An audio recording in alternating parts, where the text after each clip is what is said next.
Geoff's Wonderland. And welcome everybody to my Wonderland. And this is the 26th episode, and they said it wouldn't last. Mind you, I don't know who they are, but I plan to make it my life's work to find out. And I will be revealing the identity of they in a future episode, so stay tuned. Anyway, I'm Geoff. I'm a musician, songwriter, comedian, and all-round human being. And as such, I've got things in my head which you need to hear all about. Now, I'm going to begin today's show by venturing briefly into what I like to call the what-if area. So there are those of us who resist having to wear glasses. And this is something that I understand very well, as I've had them myself for quite a while, and I hate the bloody things. The most concerning thing, though, for anyone having an eye test and having to contemplate the prospect of being able to see everything once again in sharp focus is this. What if it turns out that you don't really want to see everything that clearly? What if, given the state of the world and modern life, it's really just not worth it? What if it turns out that things are actually more pleasant to look at if they're a bit fuzzy? And finally, what if blurriness is bliss? So, having taken a good look at that question, it's time to adjust your undergarments and settle in for theory time. Yo, you can't know what you can't know. I'm gonna tell you what I think I know. And I know what I know. This is what I know. Theory time. And welcome to Theory Time. Now, today's Theory Time deals with a word we're all very familiar with, but one I've never really been able to completely wrap my head around. And that word is fashion, particularly in regards to what we find ourselves wearing, as in clothes. No, I have never really understood the concept of changing fashions in clothing over the years, but like most of us, I've just kind of gone along with it, occasionally pausing to wonder why wearing this is considered socially acceptable in a given situation, whilst that is not. And why one of history's greatest clothing creations, yes, I'm talking about tracksuit pants, are only considered acceptable at the gym, on the sofa, and in the supermarket. What's that about? Look, I suppose the essence of my theory on fashion, and with David Bowie's song of the same name from 1980 playing in my head as I say this, is that fashion, if you think about it, is actually a form of style fascism, which is also quite convenient from a verbal point of view, isn't it? Fashion, fascism, fascism, fashion. Anyway, look, it's been like this for a long time, but not always. I mean, in days of old, particularly prehistoric times, I highly doubt that what a person wore was ever anything other than functional. I mean, look, clearly, you wouldn't wear pajamas into battle, just as wearing a thick, heavy woolen coat or animal skin in the middle of a sweltering summer would and should raise a few eyebrows. But at a certain point, the idea of dressing fashionably was born, and human beings have been looking increasingly more ridiculous and uncomfortable ever since. And it seems to me that fashion in just about every area is an invitation to conformity, ironically, often embraced by people who claim to be nonconformists. Look, I think part of human nature is a desire to conform, to fit in. And then there's a contradictory urge for us to want to stand out, but not too much. And so I think that's where fashion comes in, by providing us with an outstandingly stupid outfit and the ability to get away with it because it's in, which for the fashion industry is kind of like being able to print your own money.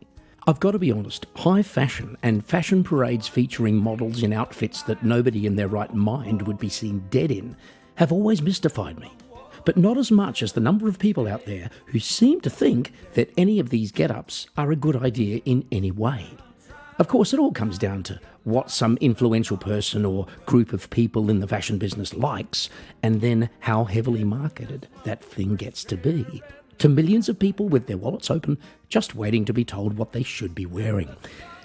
And then there's what I like to call the time cycle syndrome, by which certain looks come back into favour after years in the wilderness, and often without warning or good reason. And so I, for one, folks, am a bit concerned about which other questionable past trends are about to return to the men's department. Platform shoes, flared trousers, padded shoulders, safari suits, big collars. This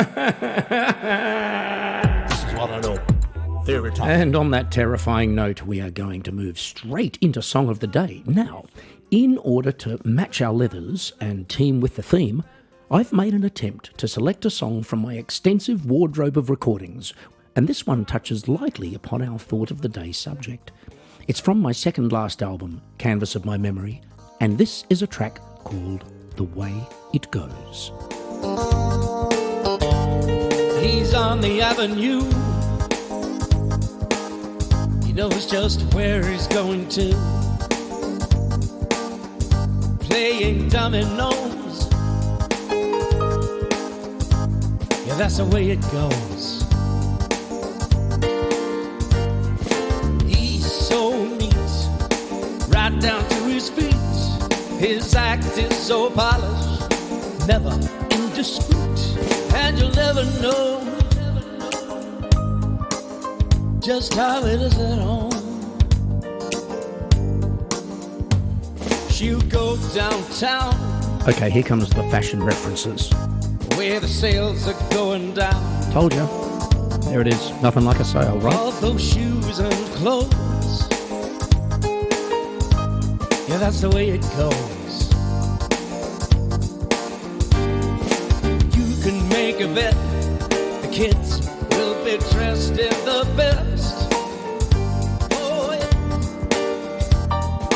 yeah. Everybody's got to see they're bigger and better than the rest.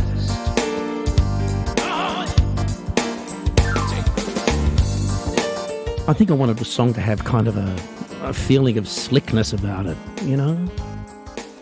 Which does seem to team with the theme, I would have thought.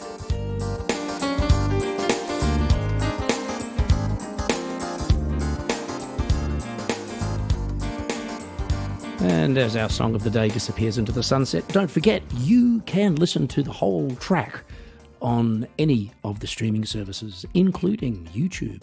And of course iTunes. And if you like your very own CD copy, the CDs are available on www.geoffhealy.com. But now it's time for that infamous segment of the show, which some people have even been known to refer to as Geoff's Thought of the Day. I was thinking about something, I think it was the thought of the day. I think it was the thought of the day. And welcome back to Thought of the Day. Please leave your animals outside. Thanks very much. Okay, now, perspective. Perspective counts for a lot in life. It does. But if you're too close to anything for too long, it's difficult. Which explains, I think, why so many people keep that, one perfume or cologne or even relationship for much longer than they should. And when it comes to perspective on physical appearances, well, that's something else that tends to vanish with familiarity. That brings me to the subject of aliens, as in UFOs, ET, etc. And in particular, why they apparently visit quite regularly, but never seem to stick around. You might have heard of the SETI Institute, SETI. Now, this was established in California in 1984 to search for extraterrestrial intelligence, and of course, it's a real thing. It's a legitimate body, scientists and whatnot. And SETI has probably done more research than anyone into this particular area. And so that's your go-to source for information about all things alien. Now, I think most of us share the opinion that aliens, extraterrestrials, are probably quite different looking to humans, and that up close they'd probably come across to us as strange and repulsive. So the other day I tried to imagine what it would be like to be an alien life form, landing on planet Earth for the first time, leaving the spaceship, and seeing one of us for the first time. Well, if it was me, And I'd spent my entire life up until that point living on a planet with beings who looked completely different to humans in every respect. I'd probably be repulsed, terrified, and amused all at the same time. But really, think about it. How could you not be? Our physical form, described to someone who's never seen anything like a human being, would sound absolutely bizarre. And to a first-time viewer, even the most attractive person on Earth would almost certainly look sickeningly hideous. I mean, in our vanity, have we ever considered the possibility that alien life just isn't that into us? That, planet Earth is not known as planet Earth in other parts of the galaxy or the universe, but known as something more along the lines of planet Fugly. Well, the good news is that reportedly, SETI scientists have now figured this out, and so they're now searching only for aliens to whom looks aren't that important. I think it was the thought of the day. Yes, that was Thought of the Day, and we've just touched down once again on terra firma. And thanks so much, folks, for being with me today. Make sure you tune in for next week's exciting episode of Geoff's Wonderland. And if you haven't done so already, don't forget to push the follow button or the subscribe button. Leave me a comment. If you enjoyed the show and you happen to be listening on Apple Podcasts or iTunes, please leave me a star rating as well. That'd be great. And please feel free to get in touch via my email, which is geoffswonderland@yahoo.com, or my website, which is geoffhealy.com. So, folks, I'm out of here. Take care of yourselves until next week, when we shall meet again for another thrilling episode of My Wonderland. Gotta get back to Geoff's Wonderland. Gotta come back to the Wonderland. Geoff's Wonderland.